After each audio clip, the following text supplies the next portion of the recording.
Hello everyone, welcome to the Open Mind channel. If I asked you what comes to your mind when you think of Coca-Cola, you'd probably say something like a refreshing beverage, maybe it's fun and creative marketing, or maybe you think of Christmas. Well, all of those sound like great answers, but would you have thought of a paramilitary death squad in Colombia? You know, like these guys? No? Well, I have something interesting to tell you. Coca-Cola, a symbol of globalization, refreshment, and fun marketing, has been embroiled in a chilling controversy involving paramilitary death squads in Colombia. This connection dates back to the 1990s and early 2000s when union leaders and workers at Coca-Cola bottling facilities faced death threats, violence, and even assassination attempts. But how did a multinational corporation become linked to such atrocities? Well, let's break it down. Colombia's decades-long civil conflict created fertile ground for paramilitary groups to emerge. These groups, often tied to right-wing interests, gained power in rural areas by targeting perceived threats, including leftist activists and union leaders. As recently as a month ago, there was new hope that Colombia's four-decade civil war was moving toward peace. The government of President Andrés Pastrana, who's long pushed for a negotiated settlement, agreed in January on a timetable for peace talks with Colombia's main Marxist guerrilla group. The Colombian Revolutionary Army, or the FARC as it's known, has close ties with Colombia's cocaine traffickers and is considered Latin America's wealthiest insurgency group ever. But in the last few weeks, the rebels stepped up their deadly attacks on law enforcement and civilians, even as their leaders were at the peace table.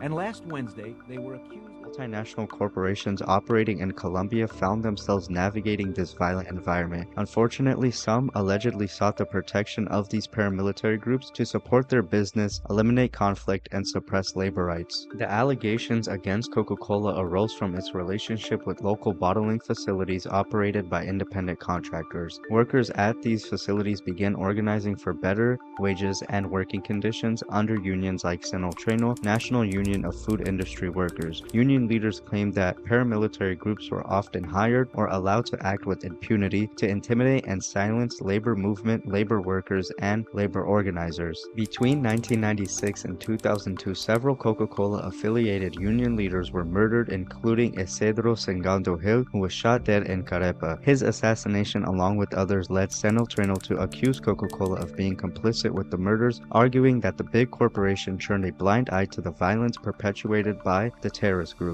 In 2001, Sinoltreno and other activists filed a lawsuit in the United States under the Alien Torts and Claims Act. The lawsuit accused Coca-Cola and its bottlers of being complicit in the murders of these activists and being involved in intimidation campaigns. Coca-Cola obviously denied the allegations, stating that they did not own or control the bottling plants where the alleged abuse had occurred. While the United States courts dismissed the case on jurisdictional grounds, the public was obviously outraged, and they fueled a global boycott and protest of Coca-Cola. Coca-Cola's reputation was tarnished as activists highlighted its disparities between happy branding and marketing and the grim allegations of the human rights abuses that occurred in Colombia. At the heart of this controversy are the workers who paid the ultimate price for organizing these unions. In addition to the murders, survivors reported harassment and death threats, and also forced displacements. Families were left grieving while others fled their homes and silenced by fear. Labor movements in Colombia have long faced such threats, but Coca-Cola's case became a symbol of intersection between corporate power, state complicity, and paramilitary violence. Even if Coca-Cola did not directly order these atrocities, critics argued that a multinational corporation has an important ethical obligation to ensure their operations are done with the workers in mind, and their contractors have a duty to not contribute to human rights abuses. The case also raises questions about the limits of corporate accountability in regions plagued by violence and corruption. Today, Coca-Cola maintains its adherence to strict human rights policies, yet the shadows of the Colombian controversy remains a cautionary tale for global corporations operating within conflict zones.